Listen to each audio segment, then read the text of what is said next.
Now, once we are using water, in the last class we have talked about what is water cycle, utilizing the water which is present around us either in the form of clouds or in the form of water. We are identifying water which is fit for us for drinking. But this water gets polluted. What is pollution? Pollution is any undesirable thing which is added to the water. For example, if there is a river running here and you simply throw a plastic bottle, so that plastic bottle is a pollution. Let's say there is a house nearby and it throws all its garbage there, so that is again a pollution. If there is a agricultural land and it throws the agricultural waste in the form of pesticides or fertilizers, that's again a pollution. If there is a industry and that industry again has its effluents, the waste running into the water, then again it is a pollution. Even from the households, the sewage waste going into the water body is again pollution.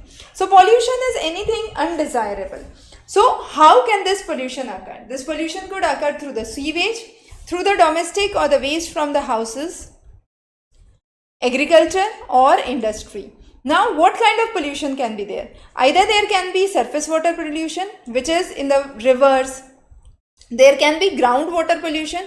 If I am using a lot of pesticides, those are going into the ground and the groundwater which is present. So, we have the tree here, let's say. This is the ground, and then we do have a groundwater table. The trees take the water from, so that is called as the water table. Not the table where you are studying. It's a water table. It's an underground, below the ground level. And this water table actually gets affected by the pesticides which move in, the fertilizers that are going in. So there is groundwater pollution. There is also ocean water pollution. How is ocean water pollution happening? You go as a tourist, I give you a very simple example, and you throw the waste in the oceans. Or you are using electronics and dumping the waste electronics. The countries are dumping their waste electronics, the waste plastic into the oceans. So that is ocean water pollution. Similarly, this water pollution can also be classified as point or non-point.